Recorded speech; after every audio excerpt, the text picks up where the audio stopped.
Slowly walking down the hall faster than a cannonball. Where were you while we were sugar pants? Today's bouncy, bubbly, breasty bounty is the perfect choice for folks who want their porn with a slightly better story and a lot less penetration. 1993's Beach Babes from Beyond. A scintillating skin flick with scarce story but substantial sex appeal. And it's my 4th David Dakota review I've done on this show. Hell, at the rate I'm going, I might have his entire directorial library done by the end of this decade.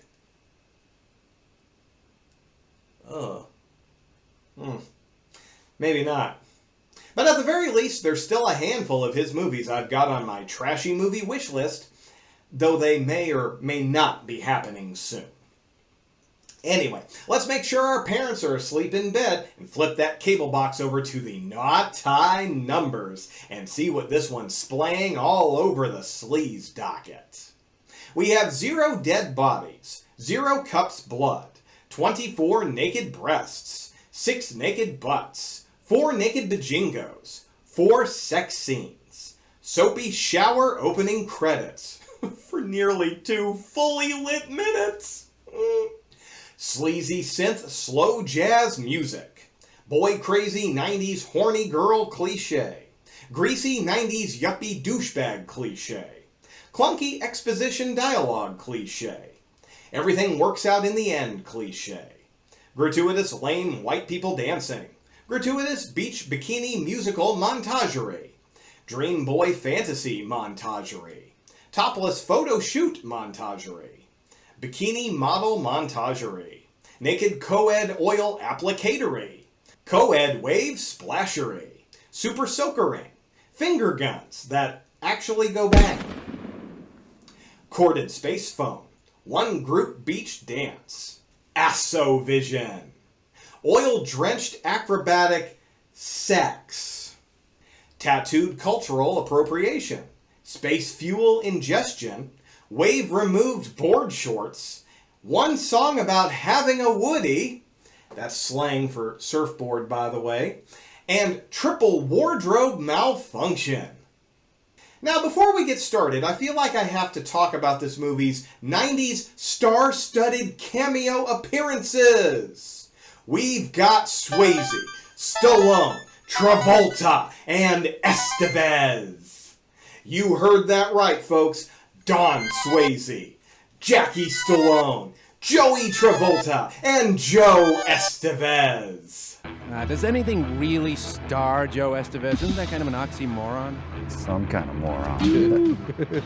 Yes, I've used that clip before, and I'm gonna use it every time Joe Estevez is in a movie I review.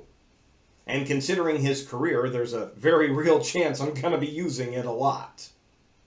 Anyway, on to the actual movie. Gork and Yana, a pair of alien parents in desperate need of a vacation from their teenage space daughter, take off for a trip, but make sure to steal the special effects from Slave Girls from Beyond Infinity. They give us some clunky exposition about Gork's T-Bird ship and how it uses so much fuel he wants to pick up an additive while they're gone. Think that'll come into play? I guarantee it.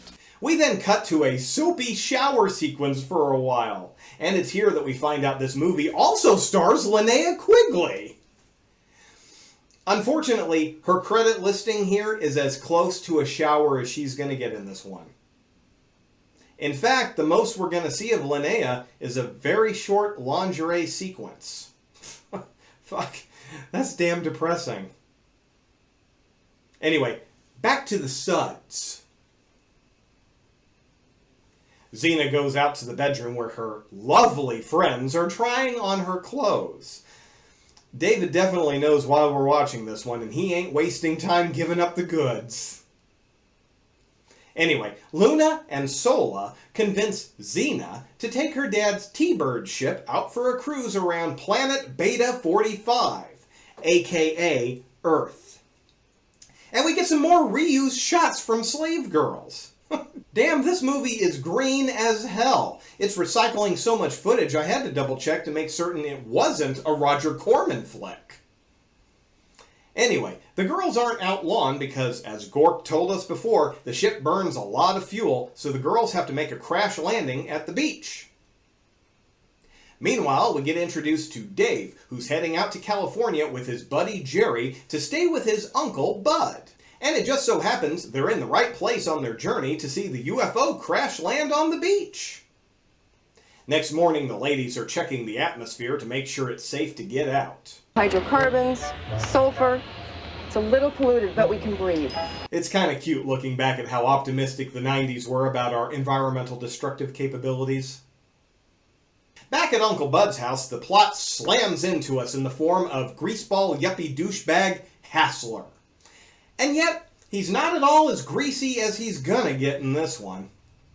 He's there to serve Bud with an eviction notice. Welcome to California.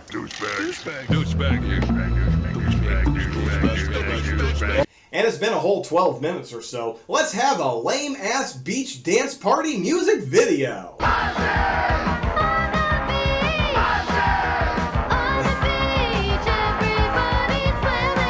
Apparently, the budget could only afford a screeching cockatoo for this number. And like Brian Posehn said about Britney Spears, this music is unlistenable. But it's not unwatchable.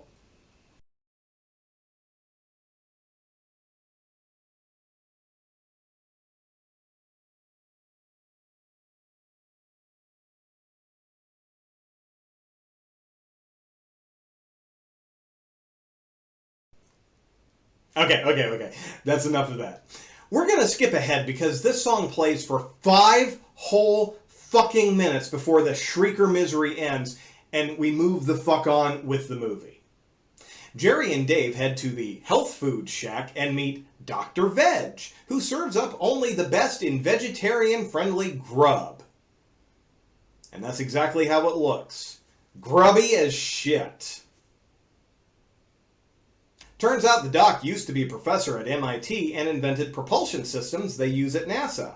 Think that'll come into play at all? I guarantee it. Over at the beachside mansion, Hassler is chatting with Sally for another exposition dump. This time about a bikini contest the Sun Bun Sunscreen Company is putting on and how important it is for Sally to win. Then the sleazeball asks if he can sit in on the bikini shoot. Though to be fair, it's only half of a bikini shoot.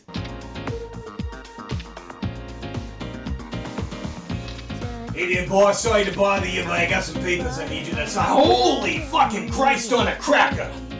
Hey, little sugar pants, I'm right in the middle of a review here. Yeah, that's fine. Don't mind me. I ain't making a sound. Get out of here? Jeez, fine, I'm out of here, you hard-ass, no fun having son of a... Sorry about that. Where were we? Oh yeah, the Playboy channel. This is a swimsuit catalog shoot, not Hustler. Oh, this isn't at all graphic enough for Hustler. But it is about to get a lot closer to that level, because it's time for Greasy Yuppie Douchebag to get extra special greasy. He has a 4.5-minute long fantasy montage about one of the bikini girls. It starts with her bathing in the tub for a bit before joining him in the bedroom for an oil rub down and some of the most ridiculously angled sex positions I've ever seen. Like, there's no question in my mind these two are not actually having sex because the hookups almost never get anywhere close enough for sex to even be possible. Naturally, you won't be seeing an ounce of this fantasy sequence here on good old PrudeTube. I'm beat. Oh, right. There's alien chicks in this movie. While making their way from their ship, they just happen upon Jerry, Dave, and their new friend Ziggy from the health food stand. And thank God the first humans the girls meet are hunky. We wouldn't want to waste precious time actually looking for someone to hook up with or anything. The six-pack make it back to Uncle Bud's place where he serves up some soy and honey milkshakes that get the girls all horned up, and Bud makes himself scarce so the kids can break off in pairs. Now before we go on, I want to say that I don't necessarily want to suggest that Bud dosed these girls. I mean, soy milk might have a strange effect on them since they're from another planet and all. However, the movie never actually explains why a few sips in and the girls immediately want to get laid. So let's just say Uncle Bud's intentions are honorable and he's not a creepy, roofie packing wingman. So we break away for almost 8 minutes of 2 separate sex scenes with Luna and Jerry and Sola and Ziggy. Unfortunately for Dave, Zena's content just sitting on the beach and looking up at the stars. But the evening chat definitely pays off because Zena just wanted to find out if she could trust Dave. And now that she does, she's all excited and ready to give him an in-depth, intimate tour of her spaceship. Ah, dang. And with Dave now clued into the situation, he takes a vial of space fuel to Doc and asks if he can replicate about 5 gallons of the stuff. And with the plot conveniently handed off to a secondary character, it's time to go party it up in some racy 90s bikinis. No! Jesus! The movie's barely half over and the music budget has already run out. And we get 3 more minutes of this awful song before the gang sees a flyer for the bikini contest with a $30,000 first prize. Think that'll come into play later on? I guarantee it. Actually, it comes into play immediately because Bud tells the group that the foreclosure on his shack is basically gonna happen unless he gets money to do some fix-ups. And guess how much he needs? About $30,000. Get the fuck out of here! No, I cannot. It's serious. Back at Sally's, the president of Sun Bun has been asked to come for a preview. And by preview, she means a skimpy bikini grope fest. Unfortunately for Sally, Mr. Bun is pure professional. But while he's there, he asks about a mysterious surfing master, the Big Cojones. Anyone out there not immediately thinking that that's Uncle Bud he's referencing? No? Good, great, grand. Let's keep going. In an act of desperation, Sally kidnaps Xena, both to steal her bikini designs and because she wrongfully believes Xena's got a lady boner for Bud. And this is when we've reached the greasy douchebag's limit. Hassler says he won't be part of any kidnapping and takes off. The rest of the gang searches all over for Xena, including the ladies' room.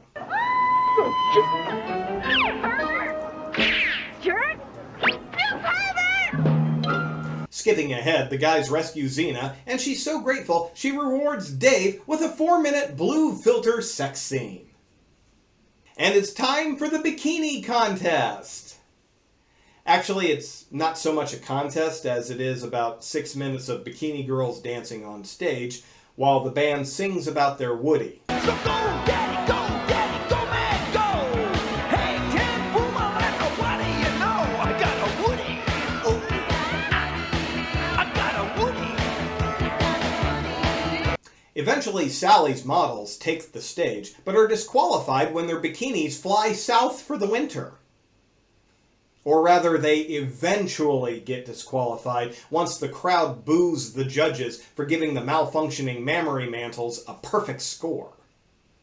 Turns out Xena sabotaged the bikinis during her rescue, coating them in a slow-acting acid. So, Xena wins the money and gives it to Bud so he can fix up his house. Bud reconciles with Sally, and Mr. Bun offers the Big Cojones a brand deal. Dr. Veg turns over a whole can of space petrol, and Jerry and Ziggy get clued into the fact that they've been banging a pair of alien chicks. You mean you're a beach babe from beyond? Oh, that's why they call it that. And the girls blast off while the guys apparently watch multiple ships take off. Guys, you want to try that again? It's just one ship, and it's not that big. No? Fuck it, movie's over anyway, so let's just roll the credits. And that's Beach Babes from Beyond, a movie that comes from a magical time in history known as the early 90s, a time when the internet wasn't even a household name, let alone device. Hell, if you had a home computer back then, your ass was rich. Or at least one of your parents were.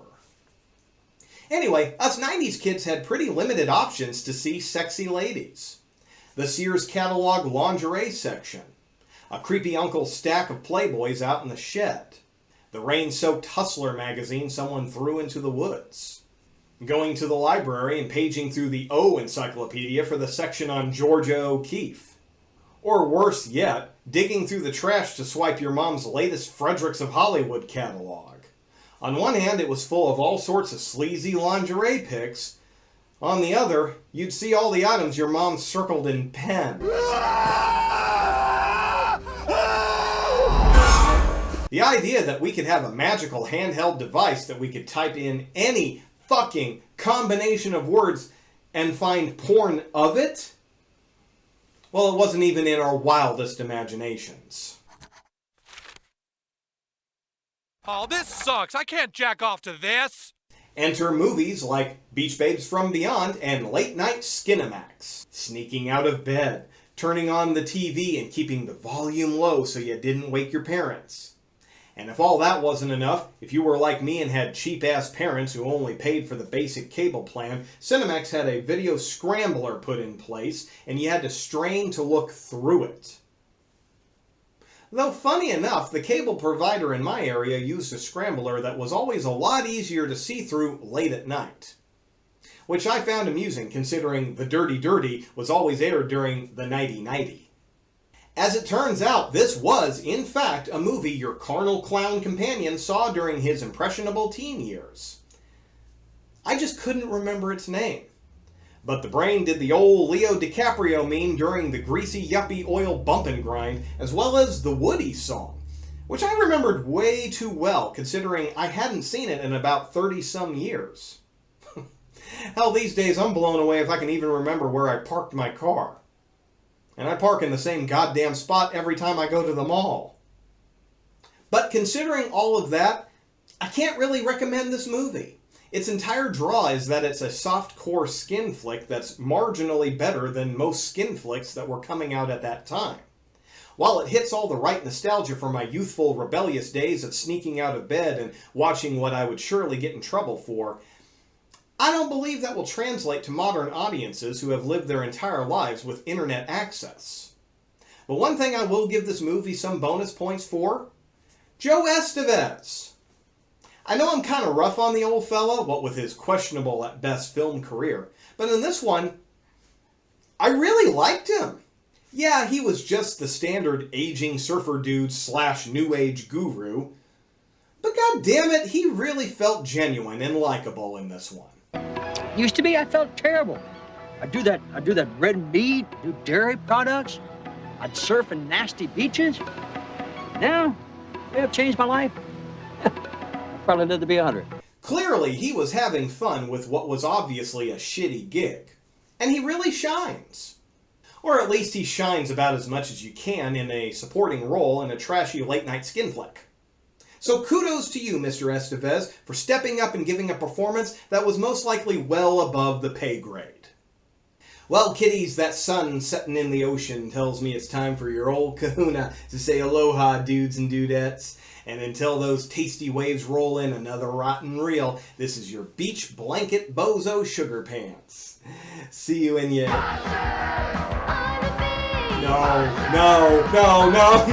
No!